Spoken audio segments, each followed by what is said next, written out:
Hey guys, Sandy here. Welcome back. Game 2 between Jangbi and WinDy. Game 1 was a pretty convincing win for Jangbi.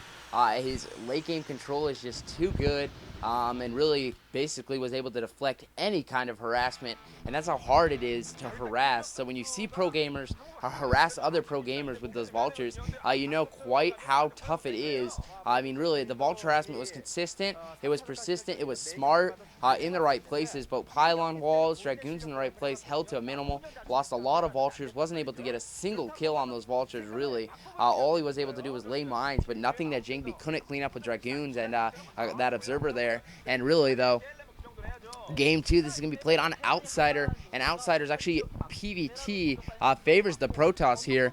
So bad news for Mr. WinDy here. He better have something under his sleeve for this map because it's Protoss favoring, and it's against Jangbi, and it's TVP for him, which is bad news because Jangbi's PVT is very, very strong. Definitely the best matchup of his three matchups here. And really, it's going to be played on Outsider, as I said, and I feel that we are definitely going to have to see some dropship play here. Reavers, I think, come into play. I think we probably see Reavers definitely need to shuttle out to deal with the dropship play, but if we don't see dropship play from WinDy, I'd be a little surprised here. I think that's the only way you can possibly throw off an A-class player here. Going to be able to throw off his kilter a little bit with the drops here and drop and siege those expansions all over the place. Or else, if you don't do the dropship play, Jangbi's going to be able to get off like 4 expansions and not really have to worry about harassment. But judging by the harassment style of those vultures early game, or the attempts to at least, I'm expecting to see a dropship play here from WinDy. I think that's really the smartest play on this map. And then you can macro up and just constantly dropping. Fantasy versus, I think it was Fantasy versus Stork. Prime example of that. And for the Protoss, you got to be able to counter those dropships. And I think Reaver plays pretty strong because you can really harass the third expansion. The natural's kind of hard to harass with those Reavers, but the third, you can go ahead and park the Reaver behind those mineral lines and basically be safe against anything. They can siege up a little bit, but still you can come in with more shuttles, and hopefully Jangbi can pull out some of his brother-like Stork Reaver and Goon micro.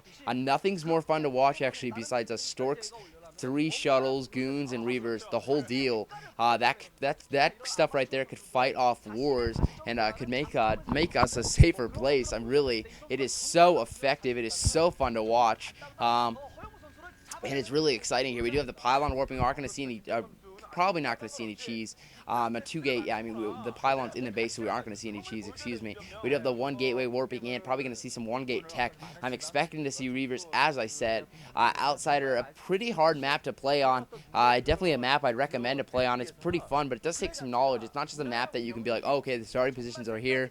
Okay, there's ridges here, I can do this. It's a very high-level play map, I guess you could say. And that's why the pros, there's so many good games on here, because the pros, I mean, they can think out exactly what they should do on a map, and really generally they're doing the best builds on the map. One thing that does surprise me on this map in pro gamers is that we aren't seeing more Corsair Reaver PVZ on this map. I know it's an old school build, but I think it would be really, really effective on a map like this where you can harass those double gases, because it's going to be very hard to have protection there, and where you can harass the expansions, and where Zerg are very likely to overexpand, so to speak here.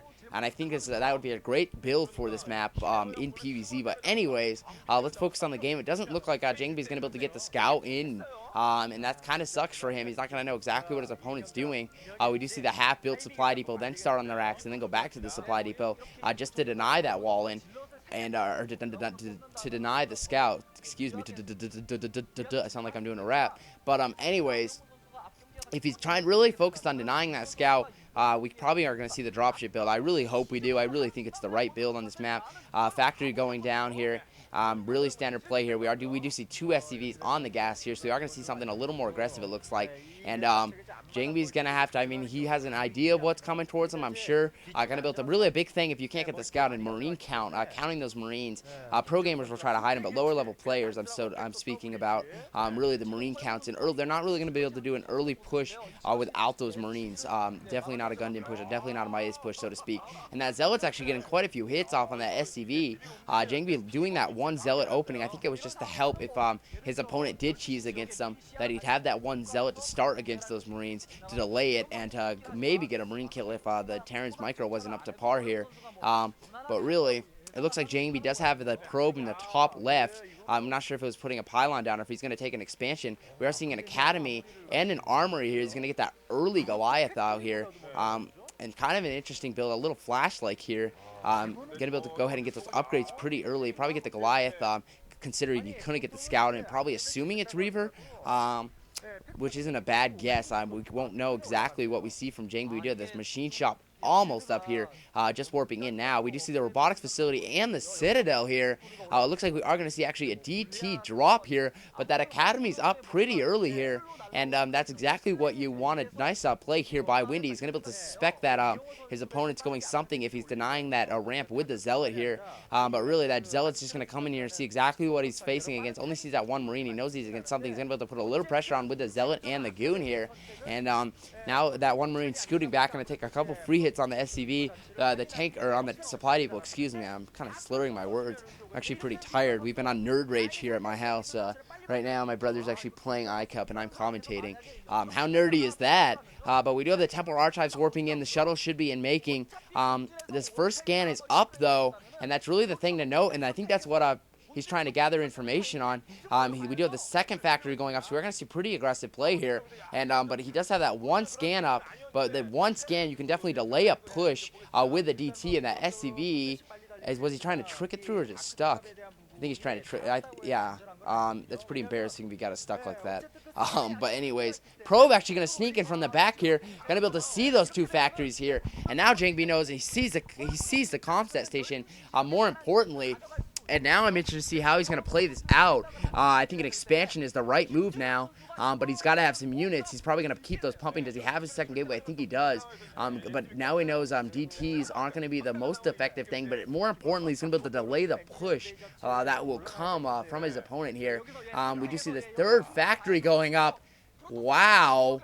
Wow, anti-macro, a 3-factory push is an all-in push, ladies and gentlemen, and I don't think this is really going to work, but one thing to note is that Jangbi is actually going DTs, so the pure number of units that are coming from Flash, or coming from WinDy, could be a little scary. He's got to do a good job of hiding those units. Jangbi knows that an expansion or a 2-fact push should be coming, but he actually saw those 2 facts, so he knows the timing of this 2-fact push here. And now that third factory is up and running, this is a very, very calculated timing push we are seeing from WinDy, but the shuttle's going to come in and are going to be able to harass a little bit. And does he have a DT? I think it's a DT in there. I would assume so. Or is it just a fake? And that one DT is dropping, taking a couple hits. He's going to scan. He's going to pick it up. And this is what I'm saying. It's scary when you only have that one command center engineering band going up. He knows he needs turrets, but really, the bigger thing is this is really delaying the 3-fact timing push. And the calculation and the timing is being really screwed up right now by WinDy. And Jangbi doing a nice job with his DT. This is something that I think lower level players do too much, is they throw away that DT if the Terran has any kind of detection. And he's doing a nice job. And now these 2 Ts are going to have free reign on these tanks or on these SCVs because scan is not going to come into play. But luckily for him, he does pop out some Goliaths, drops that third DT, picks it up. Does he get away with the shuttle? I don't think he did. So now all harassment is going to be to a minimal here. And with the next scan, he should be able to clean these up. But if he keeps these DTs separated like he should, it's going to take 2 more scans. And this is so bad for one mine taking it out, but still. And now, nice mind drag by the DT, and he doesn't even lose the DT. And now Jangbi putting pressure on the front door, and Jangbi is controlling this game. This is a 3-fact push. This should not be happening here. Jangbi now taking his natural and completely controlling these games with these DTs, just slicing away at these mines before they even bury here. Another scan should be up fairly quickly. Now pushing in with goons, and I don't even know if WinDy's going to be able to hold. And this is such a fail